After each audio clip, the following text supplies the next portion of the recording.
Broadcasting from Cincinnati, you're listening to the Ringside Reporter podcast. All the news from the world of boxing right here. Well, I'm talking to you the way I want to talk to you. Now, here's your host, Eric Lorda.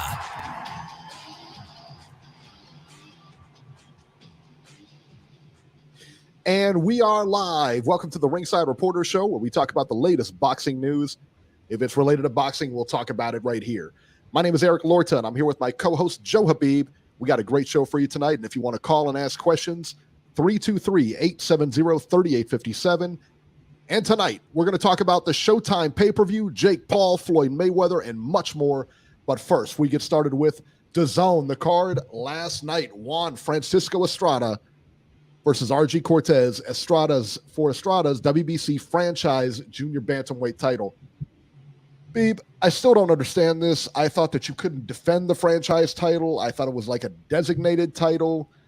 Are they just going to do whatever it is they want to do with this? I mean, I don't know. Yeah, it's evolved since its creation.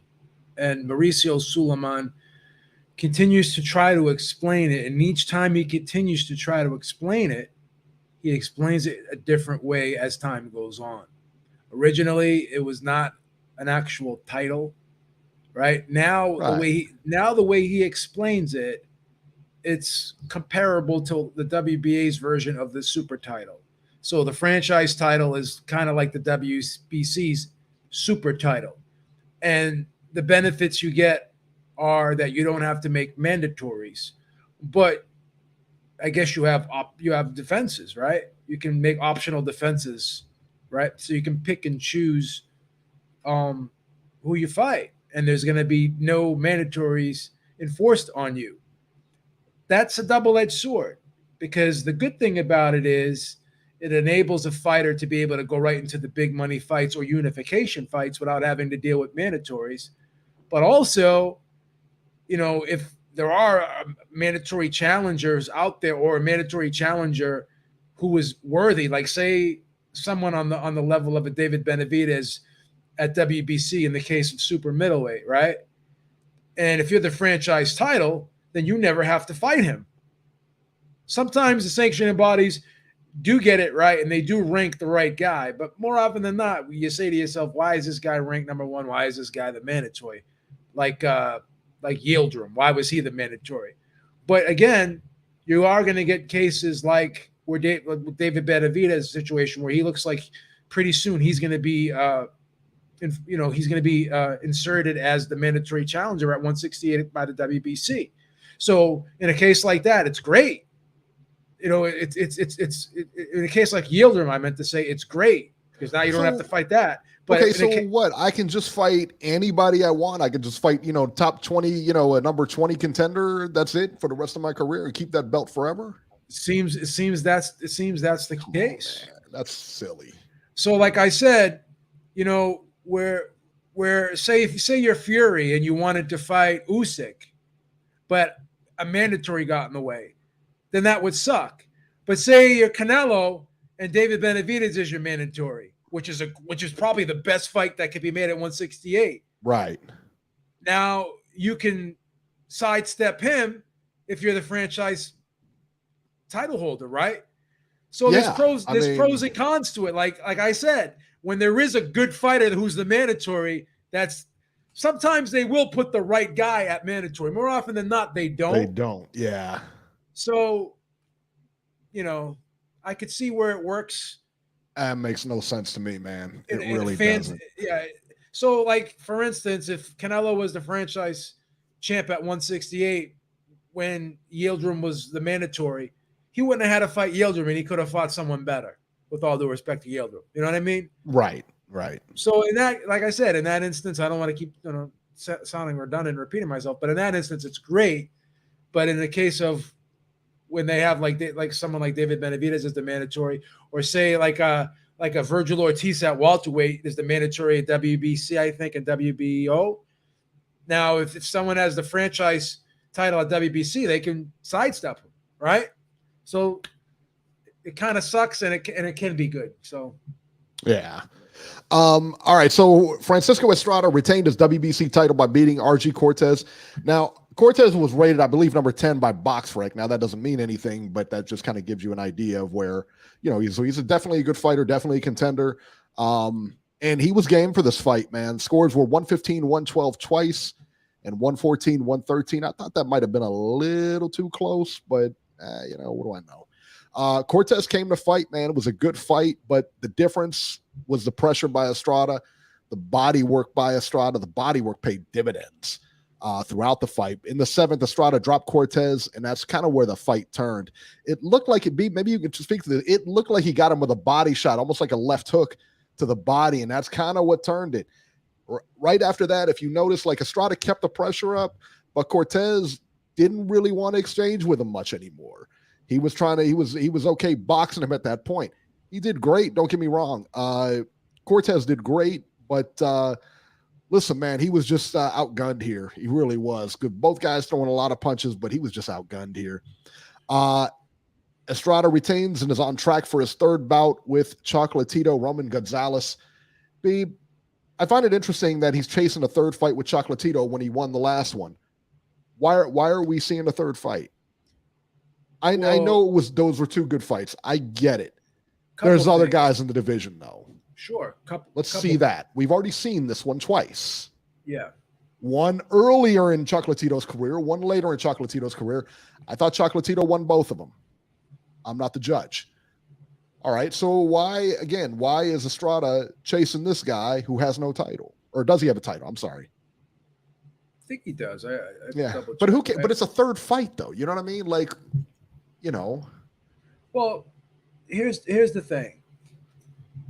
I thought Estrada won the 2nd fight. A lot of people thought Estrada won the 1st fight. A lot of people thought Chocolatito won the 2nd fight. So there's kind of unfinished business because a lot of people have different opinions on that. So it's almost like we got to make this right. We need a clear, decisive victory here to make this right. That's number 1. And number 2, as you said, both fights were great fights, right? That 2nd fight was a phenomenal fight. So yeah. I like these types of trilogies because there were close competitive fights where there was an argument either guy could have won, right? Well, let me tell you this. On that last fight, I had Estrada easily winning that fight until the fight took place, and then I had Chocolatito winning that fight because I thought Chocolatito was washed at that point. I'm like, there ain't no way this guy is beating Estrada, and sure enough, I thought he beat him. So, yeah, it's arguable, and that's why it makes the 3rd fight intriguing. That's why it makes the 3rd fight intriguing. If I'm being honest, so I don't know. It's I guess some people don't like trilogies. You've been consistent. You don't like rematches and trilogies in boxing. You've never been a fan of it. No, you like variety in the sport, and I can respect that. I've always liked the good trilogy. I love the Pacquiao Marquez trilogies, the Chico Corrales, Castillo trilogy. I even like the Wilder Fury trilogy. I like the trilogy with Holyfield Bowe. I just think if the 3rd fight, I didn't like the 3rd fight. The 3rd fight was unnecessary with Holyfield Bowe. The 3rd fight with Deontay Wilder and Tyson Fury, that was a great fight, really good fight, but it was unnecessary. Yeah, I think sometimes the significance isn't there, but then when the fight happens, the actual fight can kind of wash away the significance. It kind of trumps the significance if it turns out to be a memorable fight, which I think both of these fights were in the past, and I think all 3 Wilder Fury fights were memorable. So I think sometimes you have an opinion going in, but after you see the fight, you can change that opinion. I think it's fair, But yeah, it's I can respect both sides of the argument, Yeah. I'm kind of glancing at this Charles Martin fight. Somebody in the chat said that it's on right now.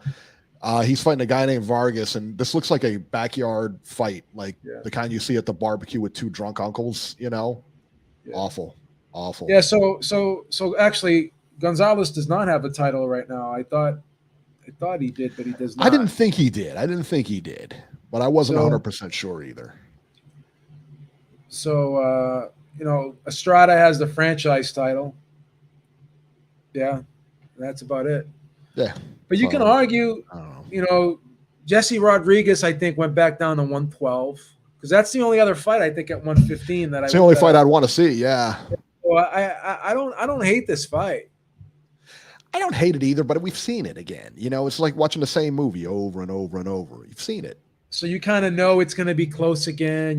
Like there's no element of surprise to this because you have a sense of how it's going to turn out. It's going to be a close, hard-fought decision. Is that how you're seeing it? You don't like. I do see it a close fight. I mean, again, but Chocolatito's a guy who can get old overnight, but so is Estrada. Yeah. So that's what makes it. That's what makes it somewhat interesting. Yeah. So let's talk about this vacant flyweight fight. The IBF flyweight title was the co-main here. Savanathi Ntshinga versus Hector Flores. Ntshinga wins by a split decision. 116, 111, 114, 113 for Ntshinga, and 115, 112 for Flores.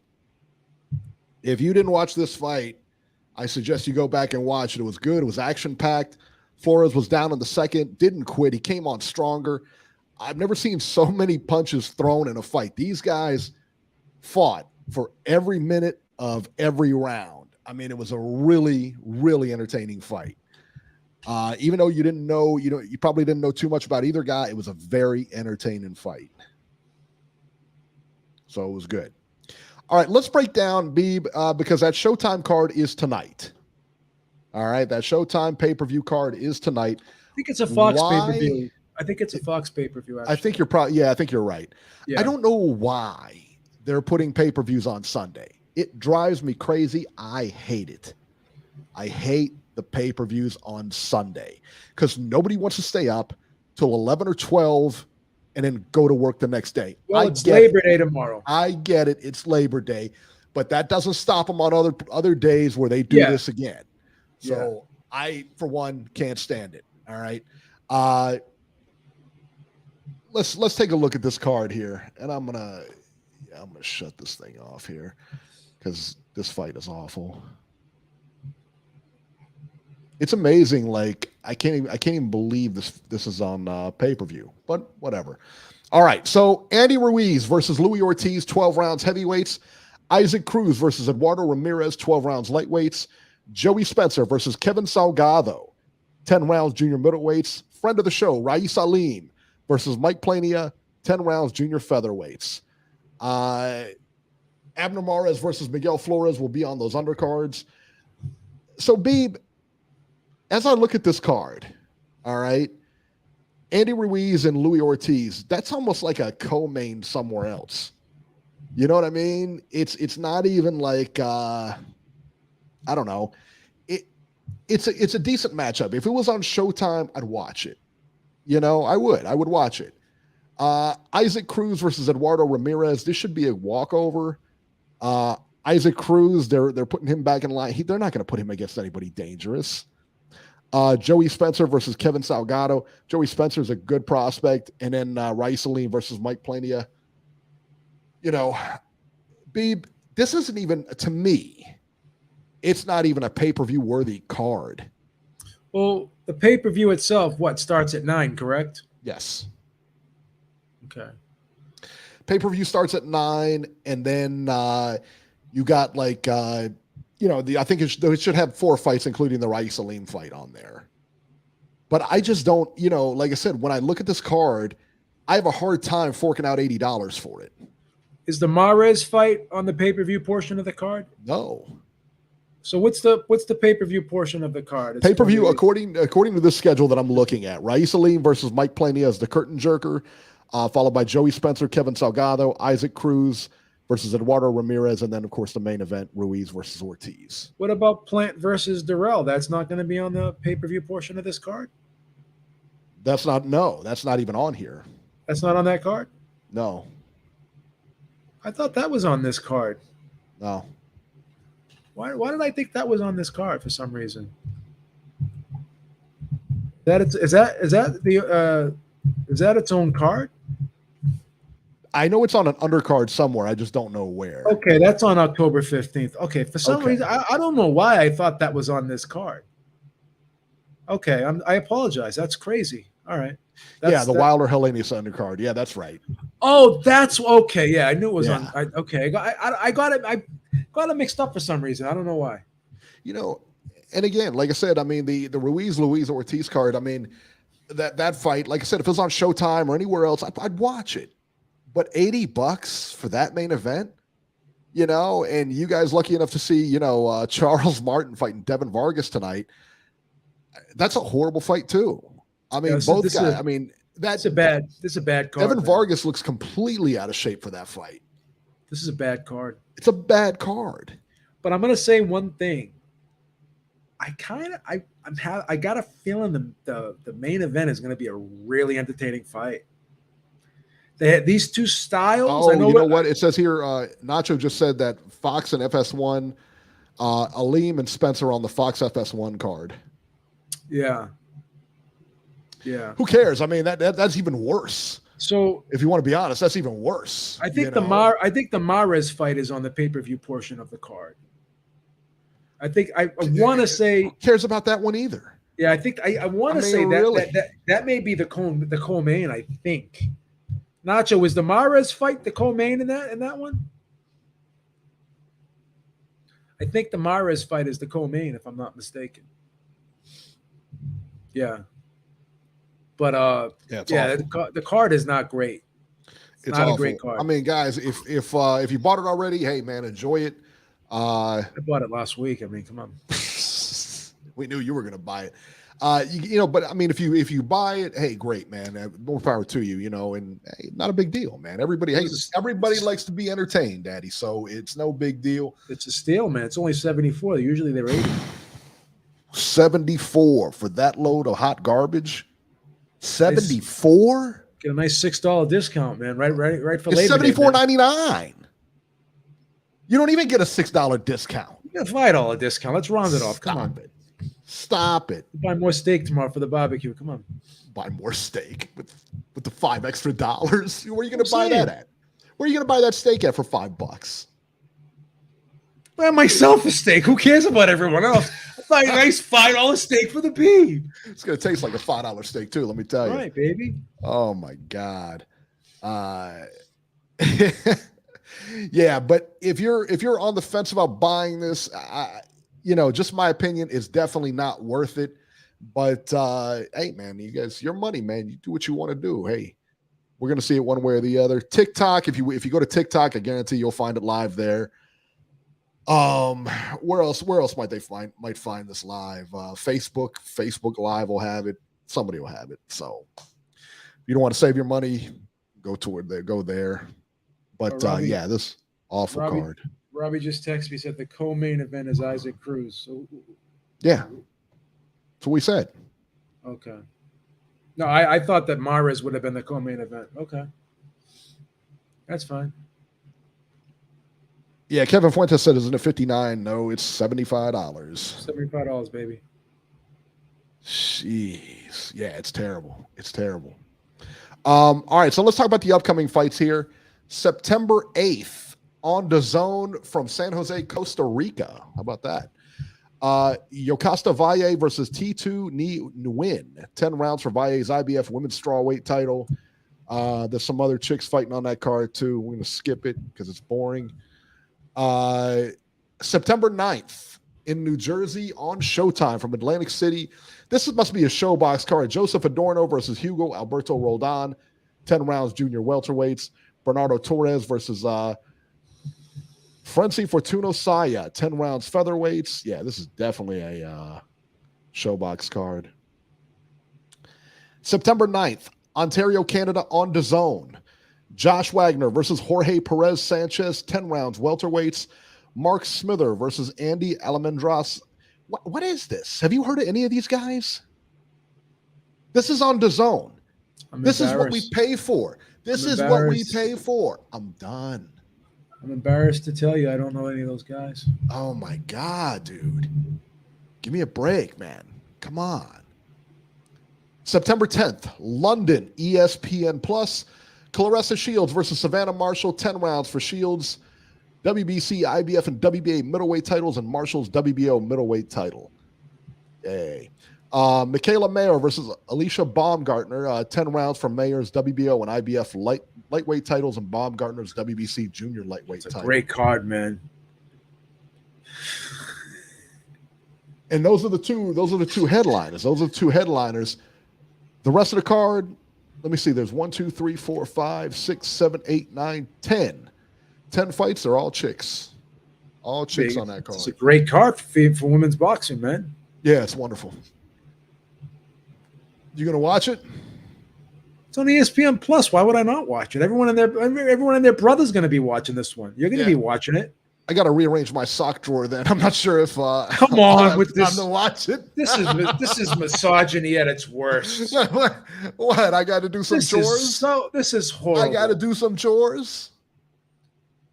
Claressa Shields, 2-time gold medal winner. Savannah Marshall, the last hasn't knocked anybody out, by the way. Hasn't knocked anyone out. But Savannah Marshall, all her wins have all her wins have been by knockout, except for one. Great fighter, Savannah Marshall is. Alicia Baumgartner. Yeah, I wish I had 4 sets of hands so I can give it 4 thumbs down. All right, sorry, buddy. Man, come on. Sorry, son. Please, ain't getting it, son. Ain't getting it. Claressa Shields, Michaela Mayer versus. Yeah, I'm sure. Listen, man. And this is in London. You know what? I'm curious to see if it'll be a sellout. I think it might. I think it might be a sellout because it's in London. You're gonna blow the roof off that place. What are you talking about? In London, but notice how they're not fighting in Detroit. You know why? You know, Grand Rapids. Isn't it Grand Rapids her hometown? Yeah. Detroit, Flint maybe one of those. You know why she ain't fighting there? She can't sell it out, son. That's disrespectful. Can't sell it out, son. That is disrespectful. That's your hometown, son. You can't sell it out. That's the way it is. You can't say that. That's just so way it is, son. That's just horrible. Look, man, the way it is just the way it is. Savannah Marshall is 12-0 with 10 knockouts. She's a powerhouse. Please. Michaela Mayer. Joe Lopez. There it is. I'm with Eric when it comes to women's boxing. There it is. This is horrible. Beating the lowest rolling in the dough. Team Batman, ironically enough, you're probably right. He said, yet if they slapped the UFC banner on it, Eric would be all over it. I don't know why. I can watch women's UFC. Amanda Nunes, my favorite fighter. Eric can't get past the 2-minute rounds. Really, he can't get past it. And I see him. I see that argument. I really do. Let me understand this. So Claressa Shields, all right, and Savannah Marshall, they're going to fight for 20 minutes and crown a brand new champion. 20 minutes? 20. Marinate on that. It's only 16 minutes less than the men. Only. A lot can happen in 16 minutes. 16 minutes? You ever try going 16 minutes in a ring? It's hard, son. It's like a session for the Beeb at the Swedish massage parlor. 16 minutes. I heard it was more like 3. I heard that was more like 2-minute rounds. 16, about average 16 minutes for the Beeb. 16 minutes. Right? That's still pretty good. It's good, right? Still pretty good. But yeah, I mean, how can you crown a champion in 20 minutes? They don't even do that in UFC. That's 25 minutes in UFC. Yeah. But then we're ready to call Claressa Shields the best boxer in the world if she wins, or Savannah Marshall the best boxer in the world if she wins. 20 minutes. 2-minute rounds, 20 minutes. That's it. And we're supposed to believe that they're the best. Stop it. Yeah, I don't like the 2-minute rounds either, to be honest. Doesn't make sense. I got to clean my hubcaps that day. Yeah. I'm Dwayne. He said it right. Listen, if you want to be considered a champion, if you want to be considered on equal footing, start stumping for 3-minute rounds. And you know what? Those women aren't stumping for it. They're just fine with going 2-minute rounds. Well, you're going to have to pay me more. Well, hey, look, you can't have it both ways. Only way you're going to get paid more is to do more. That's it. And you may not get paid more at first. Just might not. But you guys are good enough. You guys are good enough to go 3-minute rounds. I don't know why they don't press for that. Why is that, Beeb? You know, they like doing. They like doing less and getting paid for it. I think they do like doing less. Well, there you go. You know what they're saying? This is the thing. They want to get paid more for doing the 3-minute rounds. But that's not how it works. That's not how it works. You get paid for how many people pay to see you. Yep. And pay and watch you on TV or buy your pay-per-views. Right? So you could probably generate more revenue for the sport of women's boxing if it was 3-minute rounds, because people like you, there's a lot of people like you that don't like it for that same exact reason. Right. And it's hard for me to argue against that with you. 20 minutes. You're going to crown an undisputed champion in 20 minutes, huh? 20. Yeah. And I'm supposed to believe you guys are just as skillful? And Joe Calix made an argument, and it's kind of a decent argument. It's not a bad argument. He said, well, because there's only 2-minute rounds, they have less work to get the job done, so they fight at a faster pace because they know they have less time. Is that right? Who's the best? Who's considered the best woman fighter right now? Clarissa Shields. I would say Katie Taylor, but you can argue Clarissa Shields. I would argue Clarissa Shields. You could argue Clarissa Shields. She has no knockouts. That's a good point, yeah. So, and I remember Calix saying that, well, there's more action. Well, great. Why don't we do the 2-minute rounds for the men? Why not? More action, right? Because it doesn't work that way. Well, because they have less time to work with, so there's more of a sense of urgency for them to do more. You know what I mean? Then why don't we do it in the men's? Put more action in the fights, right? Yeah. Because it ain't like that, son. And until they get 3-minute rounds, you know, I don't know. I don't know what to tell you, son.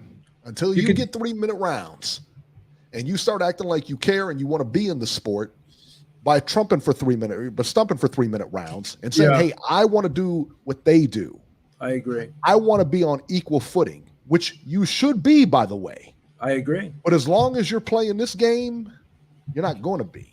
I agree. And that's a shame because you are just as talented. You have more of an argument to get paid more if you fought the 3-minute round. Absolutely. I can't argue with that. Absolutely. Can't argue with that. Case closed. All right. Let's go to the phones. Let's talk to Robert. And then we're going to go to Baltimore. Robert, let me ask you a few questions before we get started. It is. People already on them. So you're going to buy this pay-per-view tonight. Correct? I already bought it. You're going to buy the Triple G pay-per-view. I can't believe you bought this, Robert. You buying the Triple G pay-per-view? Yeah, that is correct, yes. Now, if Jake Paul fights Anderson Silva, would you buy that pay-per-view? No. You wouldn't buy that one? Why? I would buy the Jake Paul. I would buy the Jake Paul pay-per-view before I bought this one tonight. You sure you're not going to buy the one? Because that's a good fight right there. You sure you're not going to buy it? No, Joe, I look at it this way. I'm going to support a traditional boxer. I don't know what Jake Paul's game is. Is he actually going to fight for a title? Is he going to become good enough to be recognized and actually fight for a world title? Or is he just in to make money and build up his brand? I can't support him until he starts fighting real known people that everybody knows. Silva. Well, you don't get any bigger than that guy. Well, let me ask you this, Robert. He's UFC, Eric. I'm not a UFC guy. Okay, fair enough, Robert. So that's 2 out of 3. Still a lot of pay-per-views you're going to be buying in the recent months. What other pay-per-views are coming? Hey, what other pay-per-views are coming down the pike that you know of? Well, I heard that we are going to have to pay for Conor Benn and Chris Eubank. Is that true? I'm not sure about that. Are you going to buy Wilder versus Helenius? Yes, I will. That's 3 out of 4. Are you going to buy Conor Ben versus Eubank if you have to? Well, I don't. That's what I'm asking you. Are we going to have to pay for that? I If heard you- that if- the zone is going to charge us. If you have to, would you buy it? Yes. So that's about 5 pay-per-views. Remember back when you said you had no money for pay-per-views and you had to budget everything? He ain't lying. I got to ask you a question because Well, let me finish. well, let and me you know let what? me finish before You know you what? interrupt. I still Let do me finish. budget everything. Let me finish All right. before He's you butt already in. filibustering, son. Let me finish. So you got all this money all of a sudden. I got to ask you a question. Where did you get all this money from? Did you open up an OnlyFans account? What's going on here? How are you generating this money? Are you going out? Are you going out on the lam now? Are you selling drugs? What's going on? Where'd you get this cash from? I heard Robbie selling You were meth. crying. That's what I heard. Now, I don't know if this is accurate, Nabib. I don't know if this is accurate or not. But I heard from people in the know that he's selling meth. That's what I heard. Oh, Robert, you okay, can speak to that. Do Please. you got a poker room at that house Okay. right now? You running games? You running games at your house? Where you getting the money from all of a sudden? You were crying poor mouth about a year ago. Now all of a sudden you're the pay-per-view king. You're the pay-per-view king all of a sudden. Hey, Steve, look, I'm like you. I buy the pay-per-views I'm interested in. Well, apparently you're interested in about 99% of them because you're just buying all of them, except for one. Well, hey, I plan. Unless they jack up the prices to like $100 a piece, I plan on buying them all. You know. Where did you get the cash? Because before you said you couldn't afford them all. He saw his pimp, man. That's what it is. Where did you get this money to buy all these pay-per-views? Look, are you guys going to spend the night picking on me, or are we going to? I heard he's got a stable of girls now, man. That's what I heard. That's a filibuster right there. That doesn't play. You know what happens when you play the victim card. I go at you even harder. I intensify the attack. Right now, right? I'm shooting flares at you. Once you play the victim card, I'm pulling out the friggin' atom bombs. Oh, stop it, Beeb. So don't stop. Don't even start with the. I'm a man of my word. I'm a man of my word. When I was on here last week, you asked if I was going to buy tonight's card. I said yes. I bought it. You asked me if I was going to buy Canelo Triple G. Yes, I'm going to buy it. Period. And I plan on buying both pay-per-views next month if the Conor Ben is a pay-per-view. I'm hoping it's not. I don't think we should be charged for that because, as somebody pointed out, who lives over here in the U.S., these are 2 UK fighters. How many people in the U.S. know about 2 UK fighters? I hope the zone does not charge us for that. But you have no problem with the zone charging the UK people for Golovkin Canelo 3. And they have to watch it at 4 in the morning. You don't care about that, though. See how selfish you are? No. See how self-centered you are? Look, I didn't call just to because you opened guys. up an OnlyFans and you're making 6 figures, you think everyone else can do it. 6 figures. You think everyone else can do it, right? Robert, ignore Beeb. Give me, He's off on a tangent again, Robert. I'm sorry you have to give put me up a with break this. here.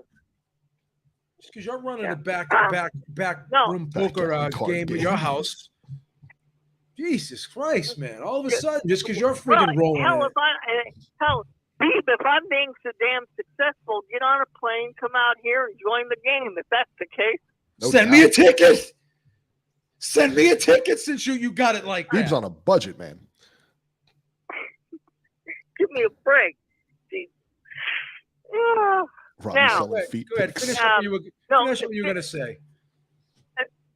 And seriously, if you guys can answer that question, I would, because I've heard about that all week. What the question? zone is going to charge us for banning you. Who cares? Who cares if they do? I'm not buying. I'm gonna be honest with you, Robbie. You've been starting a lot of rumors lately, man. No, I didn't hear that.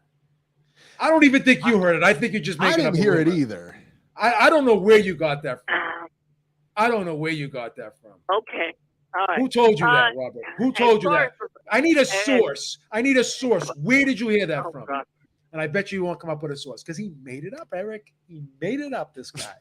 That's No, what he tries to I do. did not make That's it. what he tries to do. Then where's your source? Where did you hear it, Robert? Robert, I would have a hard time. I'll tell you this. I don't think it'll be on pay-per-view. I would have a hard time seeing that one on pay-per-view here in the U.S. because there are two guys here that are completely unknown. Robert, any casual fan out there. Who told you that was going to be on point, pay-per-view, Eric. Robert? Who told you that was going to be on pay-per-view? Eric, I have friends that are familiar with people in the UK, and that's what they found. Who are these friends? Well, in the UK, it will be pay-per-view. I have no doubts it'll be pay-per-view in the UK. In the UK that have that know it's going to be charged pay-per-view for us in the United States. Who are these people, Robert? Never mind.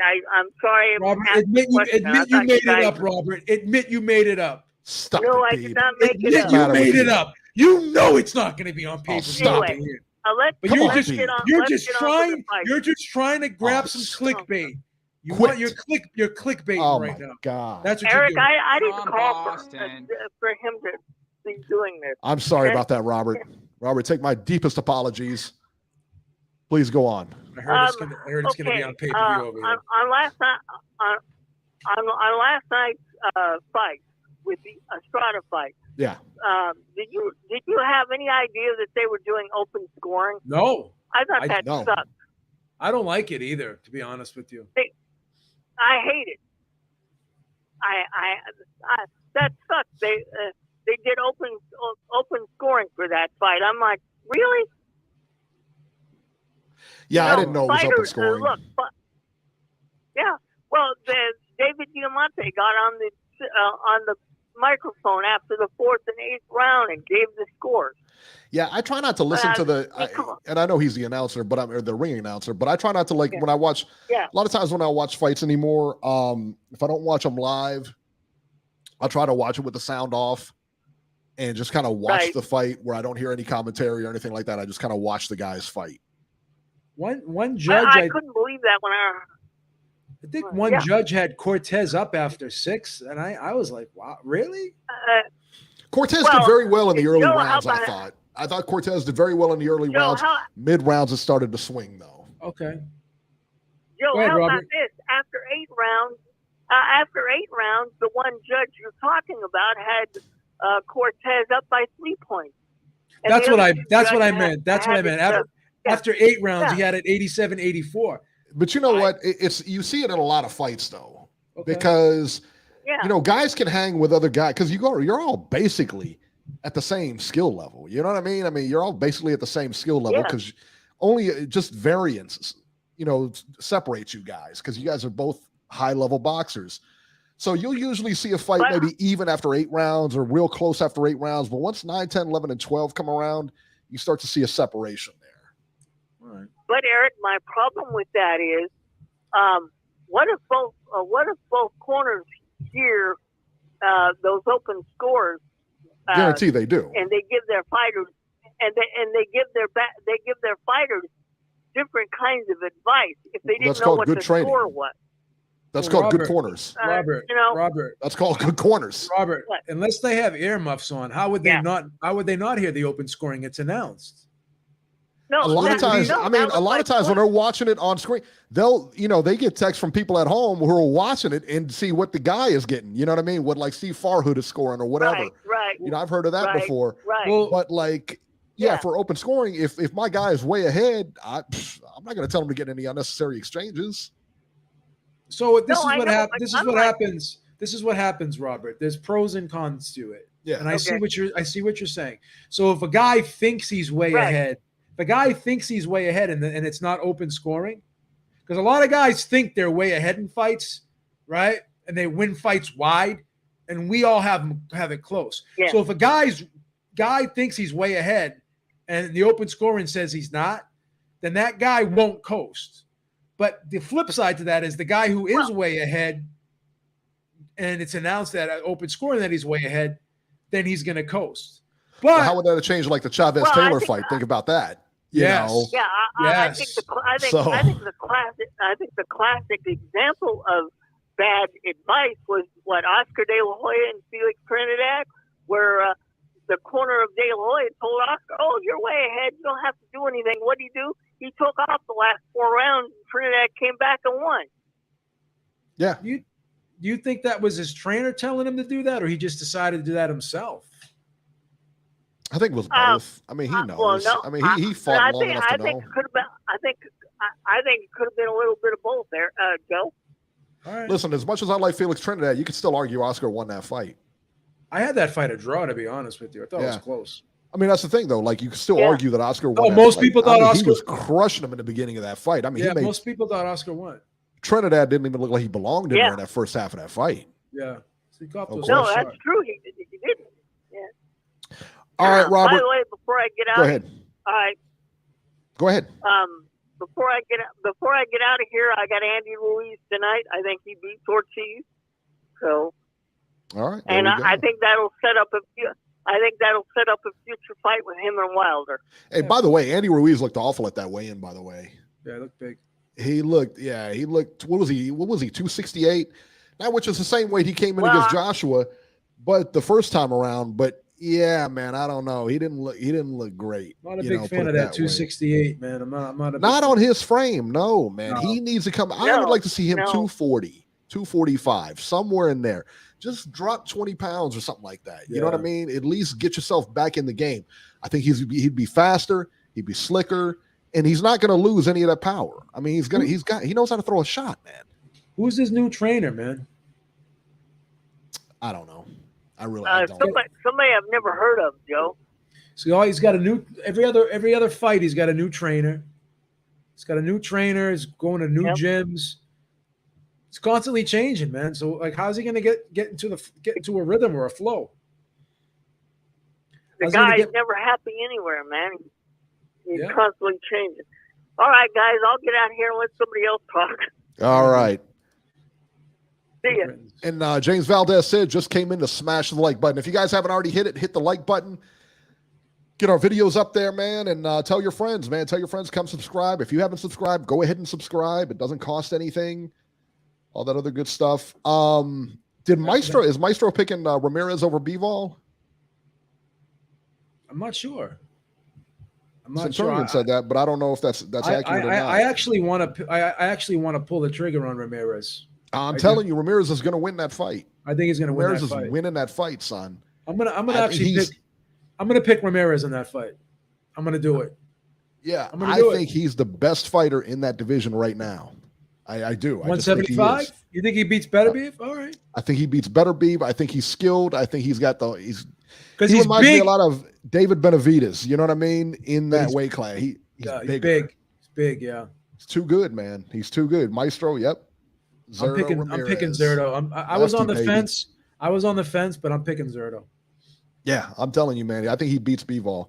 Yeah. He's bigger, he's stronger, and I think Bivol's more technical, but it's not like Zerto's not technical. You know what I mean? Bivol's not going to be able to keep him on the outside the whole fight. No, he's not. And he's got a very good jab himself. The thing about Ramirez is his jab hurts you. He's got a very heavy-handed jab.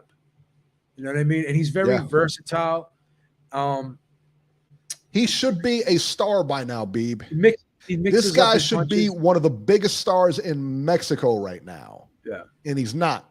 That's his coming out party. He's gigantic. Whenever you have size and you have skill to go along with that size. Oh, he's incredible. Yeah. He's incredible. He's a very smart boxer himself. He knows how to create openings. He just gives you different looks in there. He's very versatile. He can switch to orthodox too when he wants to. Yep. He's a very, very good inside fighter for a tall guy like that. And I think he'll be able to pressure Bivol, and Bivol won't be able to move as much as he wants to. I think because of Zerto's body shots, I think he'll slow him down a lot. I do too. Be a lot of mental pressure. Shots, and he's going to put pressure on him. He's a lot of mental pressure too. Backwards in that fight. A lot of mental pressure having to fight that guy off you for 12 rounds, and he's probably going to weigh about 200 pounds the night of the fight. I'll say it again, man. The fact that guy is not a star in Mexico right now is criminal. It is criminal. He is the best fighter, I believe, in that division. Really believe it. I'm going with Zerto. Yeah. 410 Baltimore. You're live. What's up, guys? Hey, what's happening, man? What's up, brother? Yeah. Yeah, all right. Well, I got some stuff to spout off. All right. First off, this pay-per-view tonight, no, not worth $75. And it's part of what's wrong with boxing, at least with the PBC, who's on that, price. I think it's a ripoff. And it's a perfect example of the argument that if this was a $30 pay-per-view, I'd buy it without hesitation. $75? Absolutely not. That's a good point. Regarding the fight itself, regarding the main event, I think Ruiz is going to be a little too fast for Ortiz. Neither one of them really looked gangbusters in their last fight. And that's my point precisely. I mean, these guys, it's not like they're top dudes. I mean, they are, but it's not. It's just not a $75 pay-per-view. Not for my wallet. And I'm a hardcore boxing fan. I've spent thousands and thousands of dollars on fights, but I'm not buying pay-per-view fights for $80 that aren't absolute marquee matchups. That's where I'll spend my money.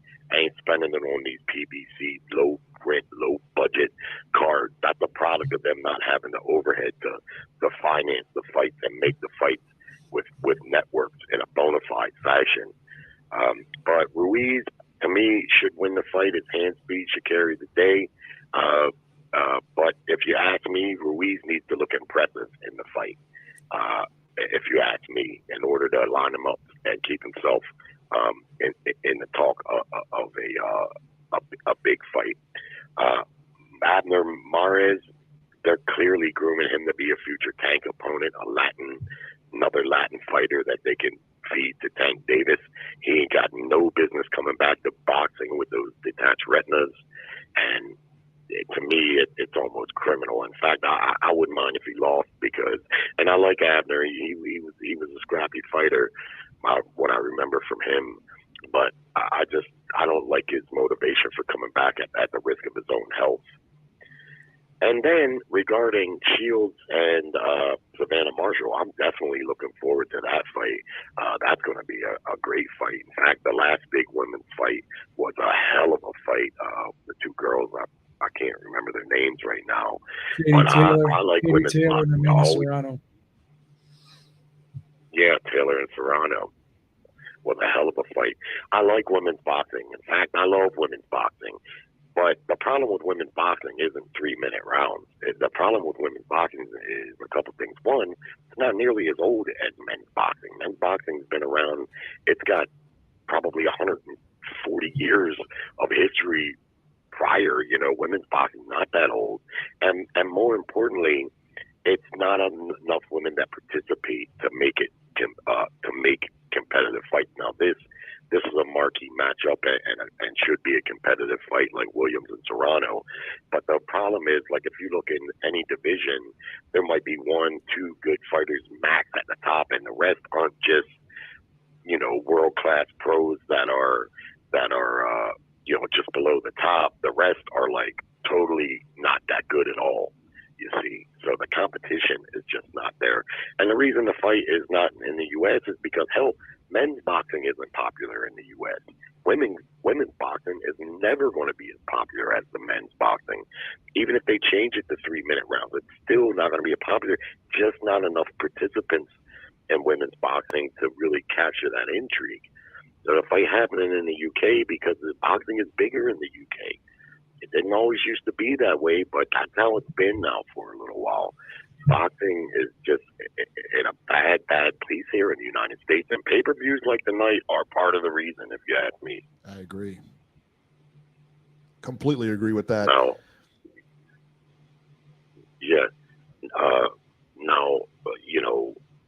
It seemed as though a little while ago, I don't know if ESPN still has pay-per-views. I know Lopez and Loma was on ESPN and regular, and Cambosis and Haney, and Dazin wasn't having pay-per-views, but I know now they putting Canelo on pay-per-view, which they said they weren't about pay-per-view, they were about subscription. So I'm a little pissed off about that. because I signed up for DAZN as soon as it was available, and they were saying they weren't going to do pay-per-views, as I remember. So it's Showtime. Showtime and the PBC that really primarily have been doing the pay-per-views, at least what I can see. And I don't mind paying for a fight, like I say, but it needs to be a marquee matchup. You know what I'm saying? Yeah, I mean, Spence Crawford, I got no problem shelling out for. Ruiz-Ortiz, no way. No way. And at least if you're going to make that a pay-per-view fight, that undercard better be stacked. I'm not talking about like squash matches. I'm like, that thing better be stacked, and it's not. And now you can buy the pay-per-view tonight, and they all may be good fights. I get it. Because the fighters a lot of times will just deliver. But in the end of the day, was it worth $80? No. Right. I mean, or make it $30. That way, a whole bunch of people will probably order it, man. Even it's $50. much easier to afford $30. Even $50. You know what I mean? Even 50, I would be on the fence. Yeah. Yeah, exactly. Yep. Now, for the record, also, I thought Oscar beat Felix Trinidad. I remember make a case, that fight absolutely. vividly, and Yeah, most people do. What, he hit him with 100 more shots? He beat him. I think if you were to take a poll, if you were to take a poll, I would think maybe at least 80% of the people would think Oscar won. Yeah. That's fair. That was Don King, man.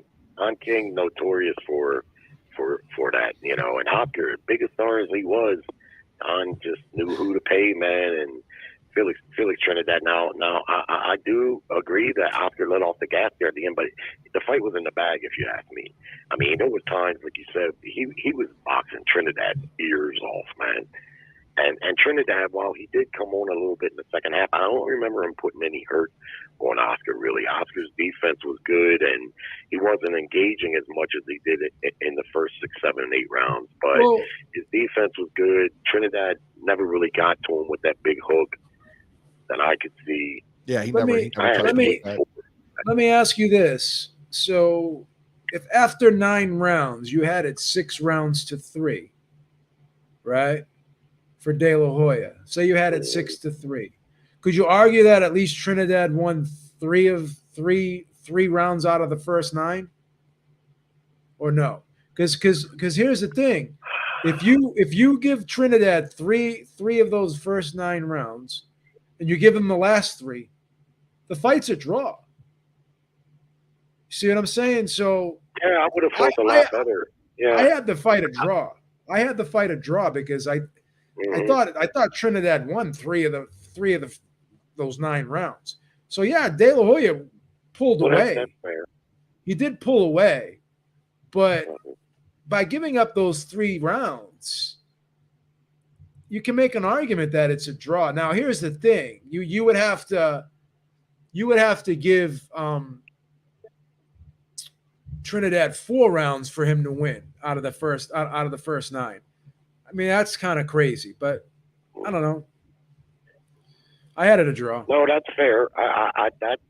That's fair. And if the fight was scored a draw, I think it wouldn't have bothered me too much. You know what I mean? Yeah. And I haven't watched that fight in a while. You know how you go back and watch fights just to see if you get a different perspective. And sometimes you do. Like when I watched Lopez and Kambosos watching the fight that night, I thought Kambosos, won handily. But when I went back and watched it a couple times, I scored it closer. Definitely, I thought it was a closer fight. Yeah. I still thought Kambosos won, but I didn't see him winning quite as big as I did then. Yeah. I scored that fight 8 rounds to 4 live. It's tough to score fights. It really is. It's tough to score fights live because you usually have a dog in the fight. A lot of people will have a dog in the fight. I want this guy to win. I want Spence to win, or I want this guy to win. So it skews your judgment. It's very hard. And like, I can do it. I know Beeb can do it, but it's very hard to take yourself out of it and take everything and look at it objectively, especially when it's so, a big fight. It's a tough thing to do. And here's another thing. If you're going into a fight thinking a guy's going to get blown out, And he still could be losing rounds, but he's doing much better than you think he's doing. Sometimes sometimes people will give guys rounds that if you didn't know who the guys were, say you didn't know either guy going in and you're watching the fight and the rounds were close, but they were clear, you would give him the guy that was supposed to get him. But if you're going in there and one guy's a significant, huge underdog, and you're thinking he's going to get blown out, and he's making the rounds competitive, you may give him rounds that you normally wouldn't have given him if he wasn't such an underdog. Not me, but the normal scorer. You know what I mean? That's happens a lot. It's tough, man. I'll tell you, it's tough when people come down on judges because there's a couple things, man. Number one, they're ringside and they've got one view. You at home got multiple angles. You know what I mean? It's tough. It is very tough. You got the crowd influencing you. You don't have announcers influence, but you got crowds influence you and everything like that. It's a tough thing to do. It's a tough thing to stay objective, and it's a tough thing to watch a fight from one angle. And here's the thing too. Like that's exactly why I watch. I'll take one fight for instance where I think that whole underdog thing came into play heavily. The Jack Catterall Josh Taylor fight. I thought Taylor walked him in that fight. I didn't think that was close. I really didn't. I had Catterall winning a razor close decision, but I have no argument with Josh Taylor getting the decision. That's how close the fight was. But because I had Josh Taylor winning easy, and that's fair because Ward had the same. That's score. Crazy. I had Catterall dog walking him almost. I thought. I had it. And I know I like you guys. Yeah, I had it razor close. But because Catterall did so much better than was anticipated, everyone thought he was going to get knocked out and he wasn't going to go the distance. But because he did so much better than what people thought, I think he got extra credit in some of those rounds, in my opinion, because I had him winning. Well, check this out. Go ahead. I like you guys. I'm an unbiased, as much as a boxing fan can be, 40 plus years watching boxing. I've met and known professional prize fighters, and I quit really favoring anybody over the other because I realized years ago that a lot of times you think are good guys that you want to root for, they go home and beat their wives and they're bullies and they're bad guys, and then the guys you think are assholes are paying for fighters' funeral expenses and doing things. Well, look at Floyd. Donating to charity. So look at Floyd, man. Yeah, so I gave up years ago doing that. What I wish for is a competitive fight with a fair ending. And if that happens, I don't really give a shit who wins. I just want to see a good fight with a fair ending. And regarding Catterall, I didn't know who Catterall was, so I didn't think, oh, he's just going to get blown out. I didn't know who he was. Hadn't seen him before, so I just figured, well, he must be mandatory or something. I don't know, And I like Taylor. I've seen Taylor fight. He's a good fighter, but man, I didn't think that he won that fight, and I don't think he did either in his heart because he's doing everything he can to try to secure a rematch because he's taking a lot of heat. Dropping all those belts. Dropping all those belts just to secure that rematch. Yeah, he wants that fight. Now maybe he had a bad night because fighters have bad nights. Even the very best of fighters can have a bad night. But it's hard for me to understand how you think Josh won going away. Yeah, I thought he had 8-4. He won. I thought he won 8-4. Wow. Yeah. Yeah. See, that just goes to show how subjective scoring a fight can be. When we're watching all the angles. You know what I mean? And we're seeing everything. And somebody in the chat made a comment that the judges do have monitors or whatever. I think maybe some of the times they do, some of the times they don't. I think it depends on what venue. But the other part of that is too, you're watching action right in front of you. They don't have. If you're that close, I never watch a monitor. Judges don't have monitors. Sometimes they can see them. Like there's monitors on the table and they can glance over at them, but they don't have. They don't have monitors on their table. No, they don't. That's not true. And I'm going to make it. Hey, listen, I've never seen it, but again, maybe at certain venues they do. I don't know. But here's the thing, Eric. They sit next to tables that have monitors on them sometimes, and they may be able to glance over, but they don't have a friggin' monitor on their table. No, that's absolutely incorrect. I've never seen that. Never. They're watching the fight. They're watching the in-ring action, and like your partner pointed out, that's one view typically. Right. And it's just like you said. The three of us objectively know how to score fights. But look how different we see Taylor Catterall, Right. even without having a real dog in the fight. You know, I mean, just goes to show. Yeah. So short of like Canelo getting a win against Mayweather or something totally outlandish, when I see cards that are all over the place, a lot of times I understand the subjectiveness, and you know, different judges have slightly different criteria. A lot of people said Golovkin won the first fight against Canelo because he was coming forward. And I'm like, listen, don't be a novice, man. Coming forward doesn't just win you a fight. You have to be effective coming forward. And in the second half of that fight, Golovkin caught the biggest counter shots and the biggest shots that in both of their fights were landed by Canelo in the second half of that fight because of Golovkin's aggression. And conversely, in the second fight, Canelo was more the aggressor, and he deserves some extra credit for that, because nobody had really made Golovkin back up before, and he was able to do that. But in the second half of that fight, he was getting popped square in the mouth with the hardest middleweight jab probably in middleweight history. He was getting consistently popped in the mouth with that jab, and also caught a big shot from Golovkin in the second half of that fight. So, you know, coming forward doesn't mean you're winning. There you go. All right, Baltimore. You know what I'm saying? We're going to get running, my man. Hold on a second, bro. Go ahead. Go ahead. Let me kick something else off too, just quickly. One, the only fight I've really been looking forward to is this third fight with Canelo and Golovkin. I don't care what nobody says, man. Golovkin is no easy touch. That guy is a pure badass. He's very competitive with Canelo Alvarez. For the record, I scored both the first two fight draws. They were just too close to call for me. They were back and forth, tit for tat. I just couldn't really favor one guy, even by a round, really. To me, they were draws. And I expect that this third fight is going to be as competitive. That's not the popular opinion. I know people think, you know, but Canelo Alvarez has been a little too busy for my liking, and I like fighters to stay busy, but I think he's been a little bit too ambitious the last few years, and he's coming off of a loss, and, you know, it may affect him. You know, he may come out and try to do too much, gas out after 4 rounds. Who knows? I mean, I just think it's going to be a hell of a fight. And then lastly, Spence Crawford, flat out ain't happening. Fight is just not going to happen. Don't say that. I'm optimistic. I've always been. Don't do that, brother. That it will, but man, if it was going to happen by now, it was going to happen. It would have happened by now. They started negotiating this fight before Crawford fought Sean Porter. The people at PBC know who Bud Crawford is. They know what numbers he's done. They know everything, and they've known this for a long time.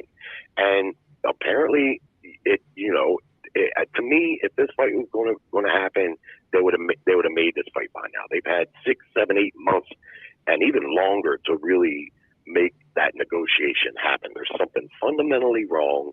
The common belief is Bud wants too much money, and I don't really like to partake in those beliefs simply because we don't really know.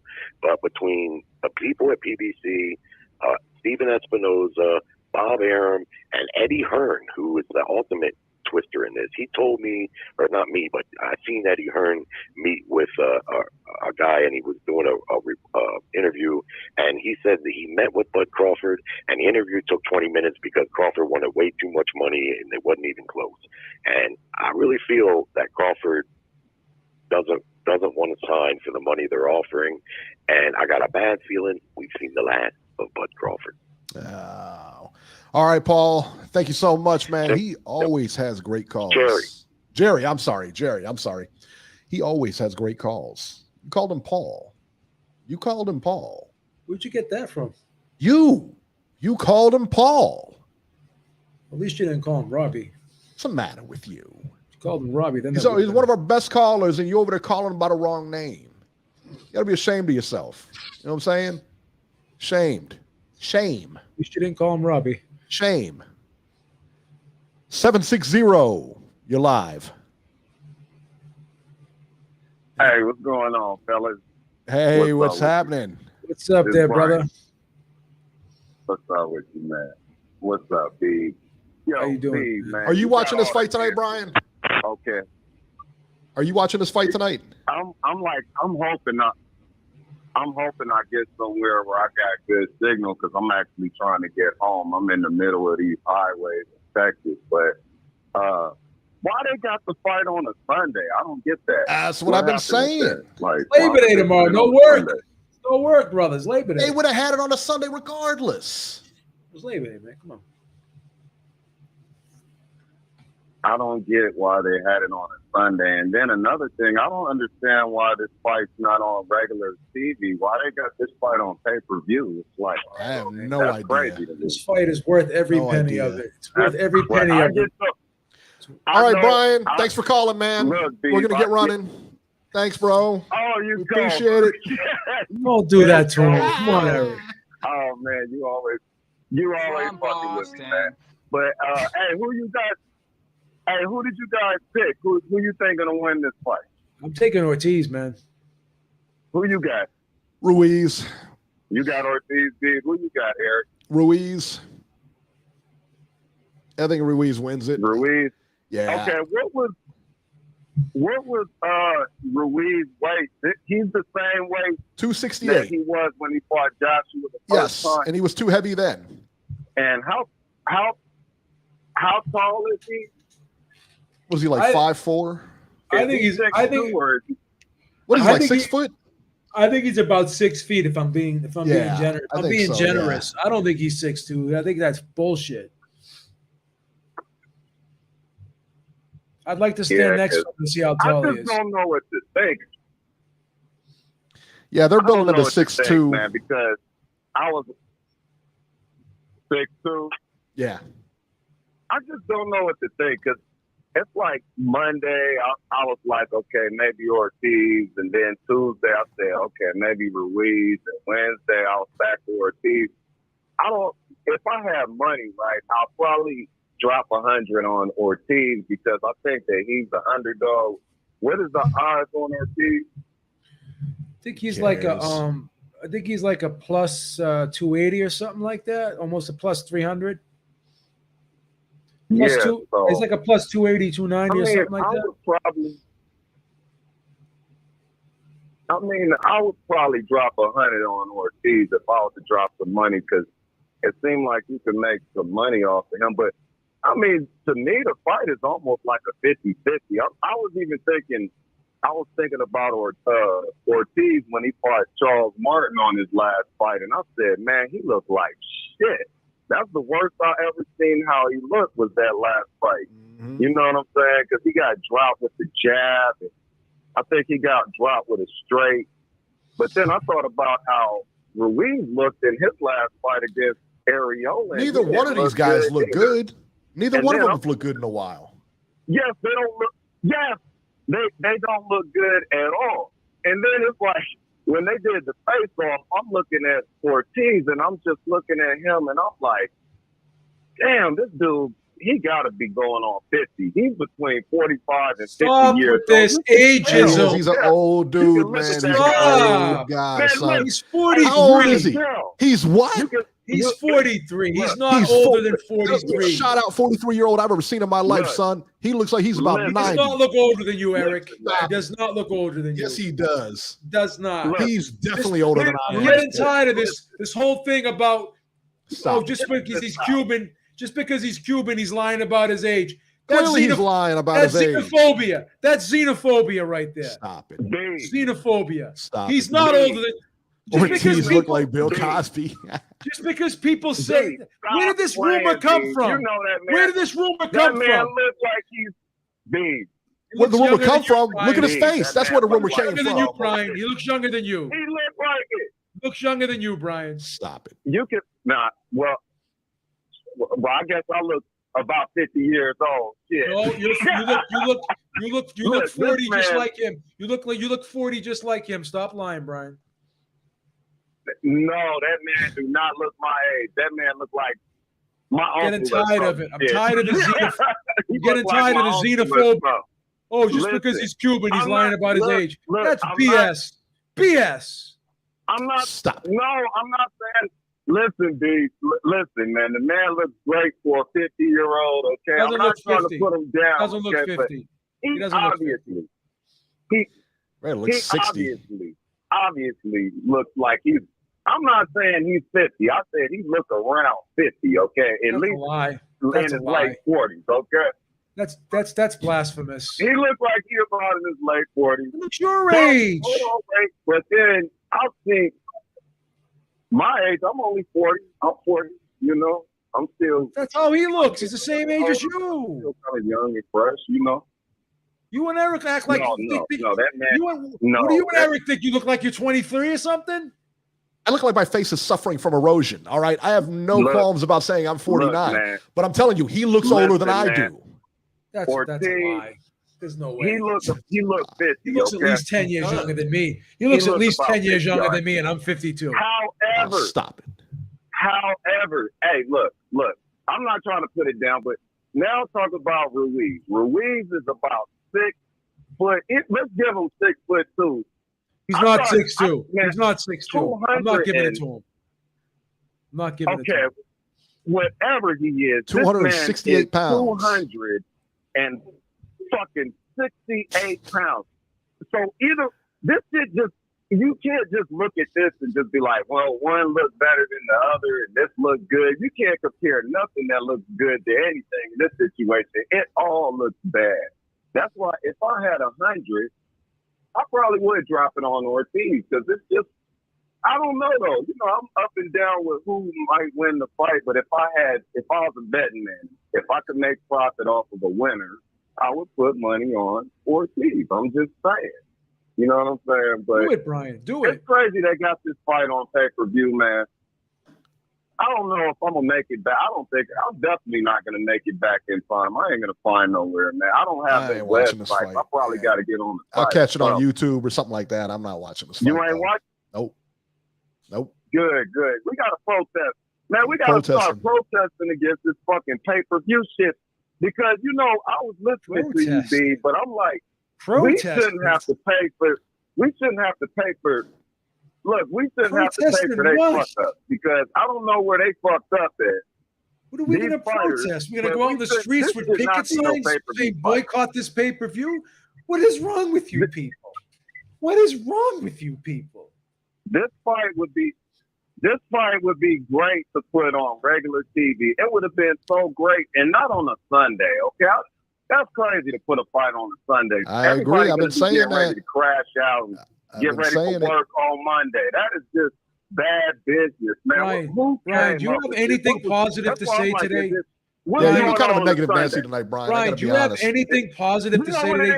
You're really bringing the mood down, Brian. You're bringing me down. You're really bringing the mood down, man. Seriously, you haven't said one positive thing today. You know what it is? Say something positive. Say one positive thing today, because you're really bringing the mood down. I think I might be just a little upset because it's a pay-per-view fight. Thanks for calling, man. We appreciate it, Brian. We always like talking to you. You know that. Can you at least say one positive thing? Can you say one positive thing today, please? I'm glad they put it together. All right. Okay, this is one positive thing. It is definitely a good matchup. I love the matchup. Thank you. The undercards aren't too bad either. Okay, the undercards aren't too bad. Dude, the undercards are terrible, son. To put this on paper,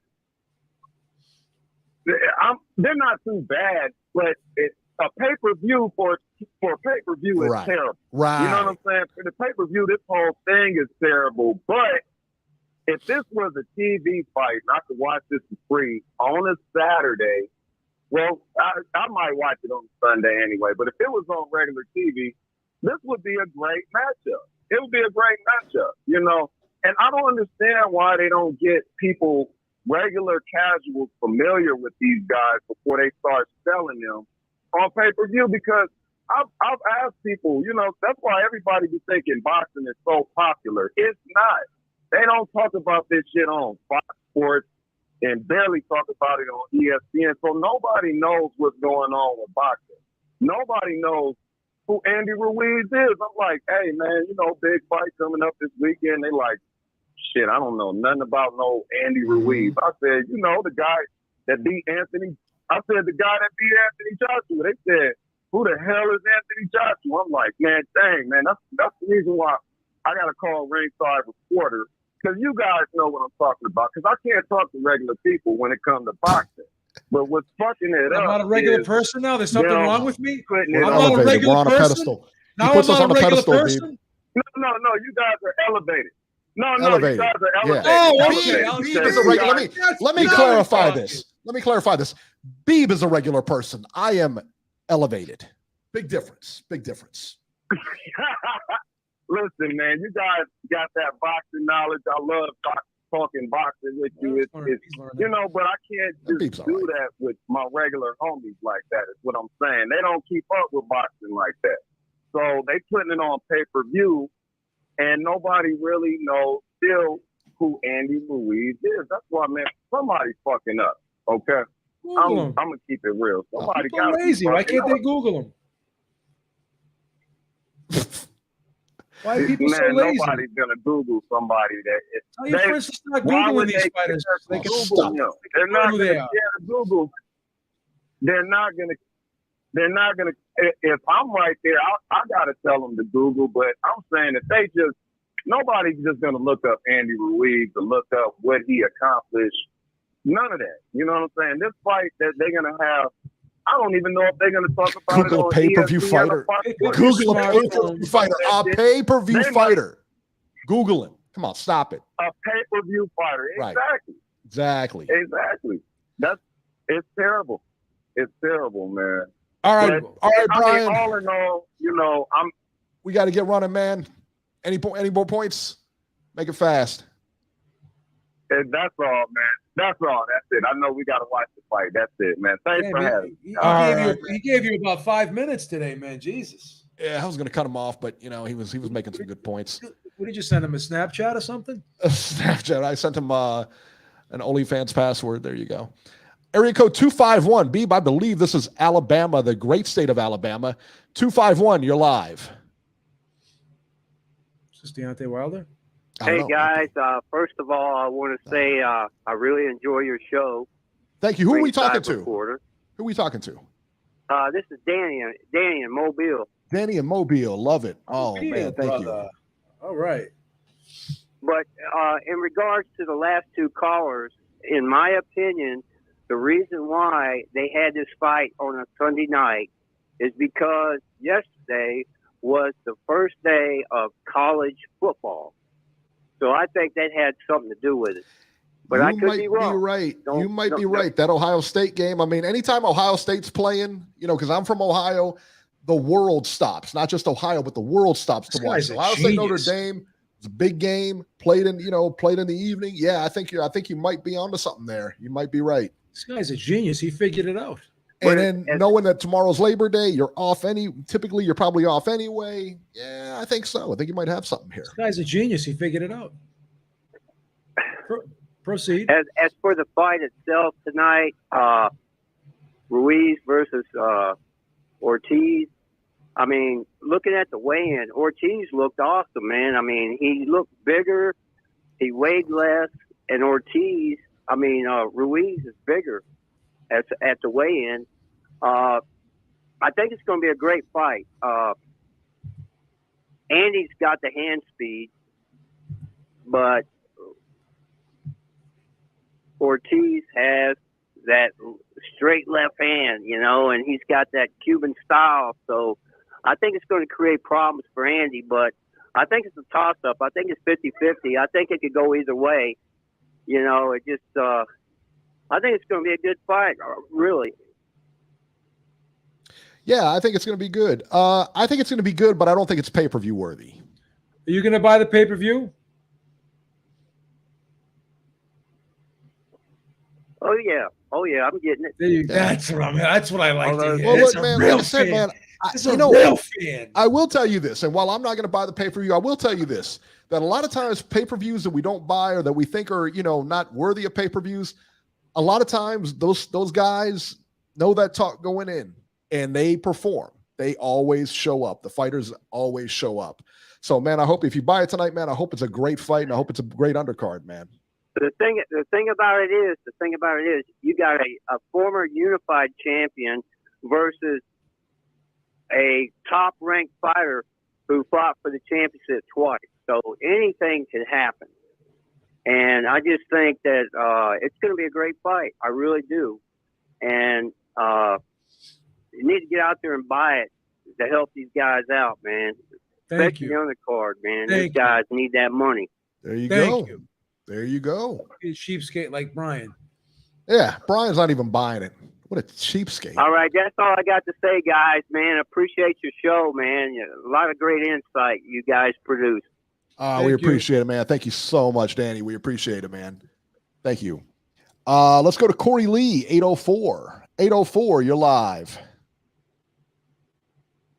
What's going on, guys? Corey Lee, boxing. What's happening, man?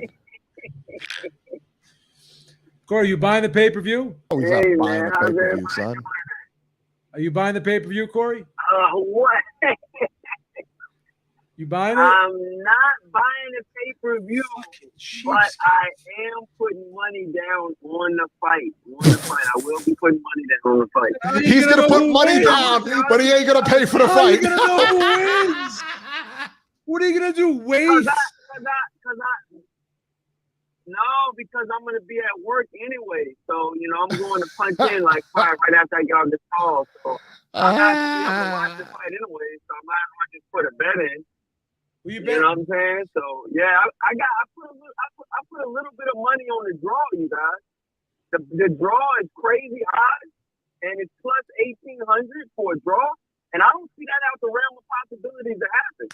That could be a possibility. I didn't put a lot of money on the draw, but I put a little bit of money on the draw. You put $5 on the draw, you get $100 back. So I was just like, let me give it a shot. I don't bet that much. So I hope you just bet like $1 or $10. How much did you put on the draw, Corey? Tell me the truth. Put this whole paycheck on it. I put $10 on the draw. Oh, that's not it. Yeah, that's not it. Yeah, why don't you just play the lottery? Why don't you play the Powerball? Better odds here. You got better odds hitting the power. You got better odds hitting the Powerball. Stop it. Better odds here, man. Better odds here, man. So yeah, man. To break down this fight, man, both fighters are really good. I like Andy Ruiz. I like what he's done. To try to rebuild his career. I like what he's done. Good with Eddie Reynoso in them. It's 270. Why? No like bad that? blood. Jesus. No, but I'm just saying. I mean, he like what he's done. All he's done is put on more weight, change trainers. Name a positive since he's lost the title. I like what he's done. Oh my God! What has he done that you've liked? liked? Man, I'm just saying the guy hasn't been inactive. He hasn't lost since he lost to Joshua.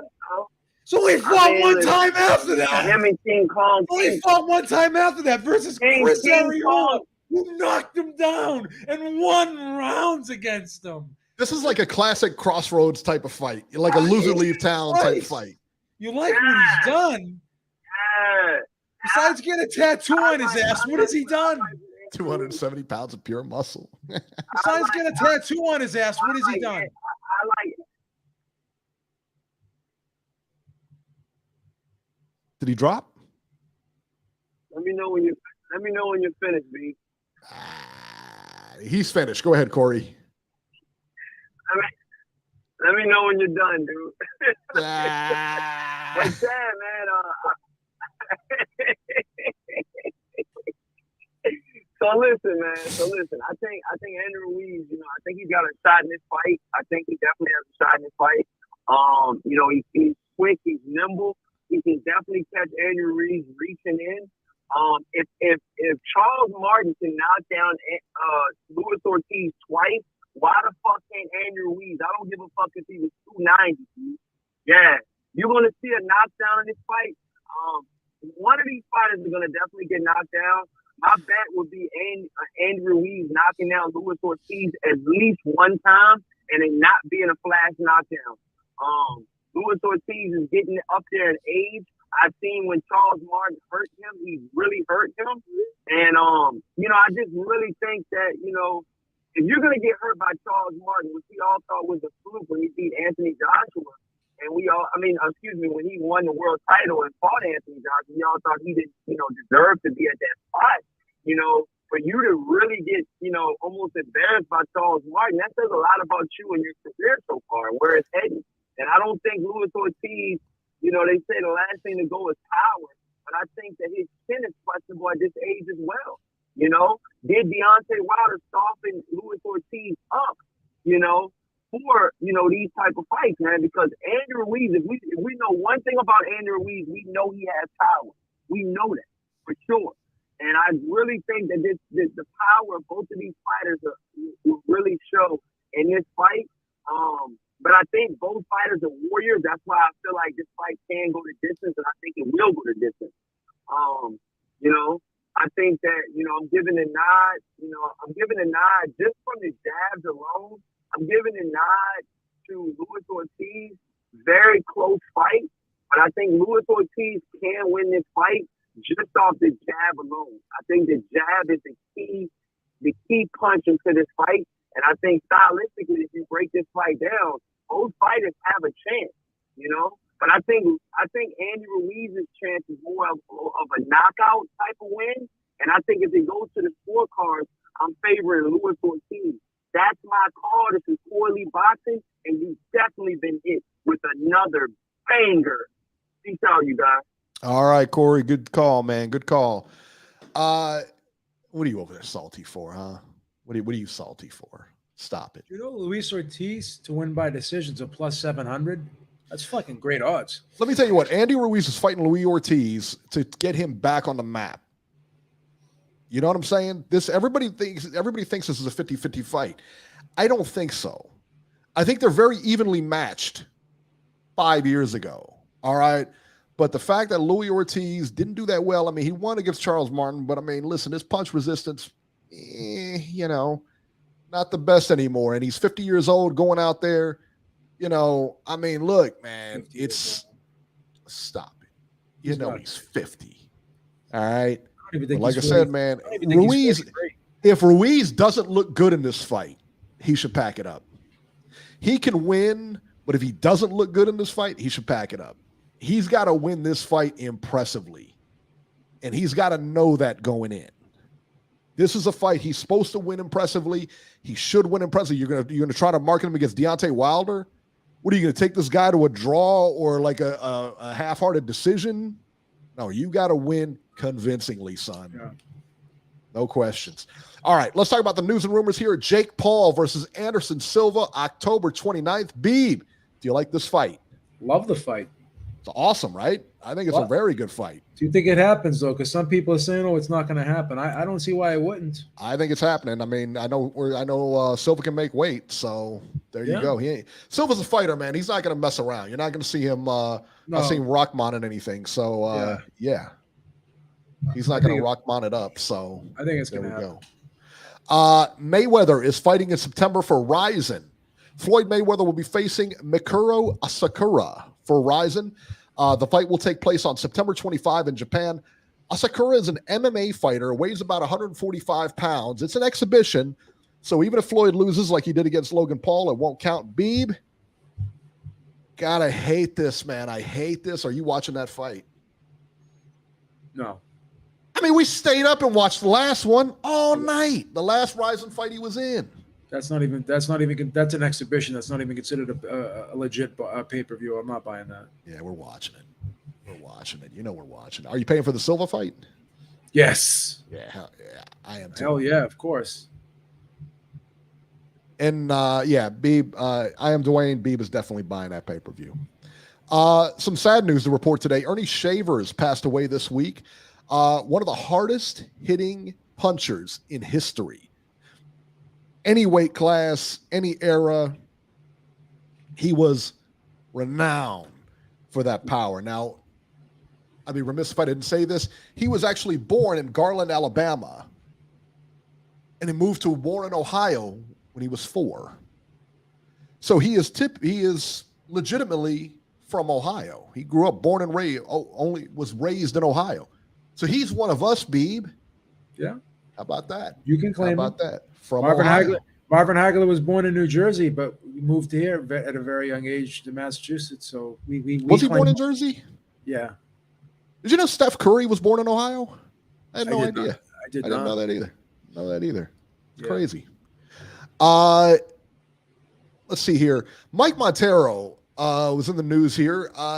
He issued, I saw this on Twitter, and he issued an apology video. Beeb, did you catch this? I did, yes. He had to issue an apology video. All right, Montero, we didn't have to, but he did because he's a gentleman. I wouldn't have, but whatever. Listen, apparently over comments that he said 10 years ago on Twitter. Beeb, 10 years ago. So somebody hates Montero so much that they went back 10 years worth of tweets and found some off-color thing he said about women or whatever he did. I don't know what he said. I never saw the tweets. I don't know what it was. I don't care. I know Montero, he's a nice guy. And look, this was 10 years ago. Again, if you haven't changed in 10 years, you know what I mean? He's more mature. It's come on, man. Yes, Really? I was never aware of any of this stuff. People started taking shots at Montero when Montero started climbing up the ladder in boxing. Yeah, they did. That's when they started taking shots at him. And no reason for it. None. Do I agree with everything Montero says? Mike Montero says absolutely not. Do I agree with everything Dougie Fisher says? Absolutely not. But both guys are very solid guys. They're very good guys. They're both very great family men. And to me, they just don't have a hurtful bone in their body, a mean bone in their body. They're just not that way. We've had both of them on the show a couple times. And they're great. They're just great guys, man. I've interacted with them for years. Both of them. Montero's one of the nicest guys you'll meet. I mean, he really is. If you can't get along with him, then you got the problem. Nobody else. And Mike Montero's a solid guy. Anytime you want to have him on, he comes on. He does it, gives you his time. He's very supportive. He retweets your stuff. He all the time. He's a great guy, man. All the time. Great guy. He's got a beautiful wife. He's gonna have a beautiful child. I mean, why would you? And like it's not even like this was 2 weeks ago. You had to go back 10 years ago. Yeah. And Montero, let me tell you what. To his credit, was nice enough to issue an apology because I'll be honest, he didn't have to. Yeah. He didn't have to for something that happened 10 years ago. Are you kidding me? I'm just tired of this cancel culture, man. It's got to stop, bro. I thought Johnny Depp fixed this for us, Beeb. What is this? Yeah, I thought Johnny Depp fixed this for us. Well, that was Johnny Depp destroyed the Me Too movement, but this is the woke thing. This is another battle we have to fight. They got so you're going to get in trouble for something you did 10 years ago, right? And you're not the same person that you were 10 years ago. Yeah. So help me out with this. They're trying to you become an individual? When does that time pass? When does the statute of limitations pass on this? Well, what they're trying to do is they're trying to do to Mike Montero what they did to the top G, Andrew Tate. Andrew Tate's banned off of every freaking social media platform right now. That's what they're trying to do to Mike Montero. It's ridiculous. Tim Gallegos, thank you so much. He said the Me Too movement has to stop. It does. Yeah, and again, I don't know. Again, I don't know what was said. All I heard it was 10 years ago, and Montero, to his credit, it was off color stuff on whatever it was. I don't care, And like you said, they've been taking shots at him through this whole thing, man. I mean, they really have. They've been taking shots at him for a long time, and there's no reason for it other than jealousy. I mean, that's it. Yeah. Now, it's the same thing with Dougie Fisher, too. Because Lomachenko is ranked in the pound for pound. I don't think Lomachenko should be ranked in the pound for pound right now, but that's just my opinion. But am I going to get mad because they put him there? They're blaming Right. Montero. They're blaming Montero and Dougie Fisher for that. I mean, Who cares? I mean, at the end of the day, who cares? Who cares? I mean, there's a panel over there. They all vote. If they want him to be in there, he's in. Who cares? It means nothing. Cares. They like him, and they work for the magazine. So what?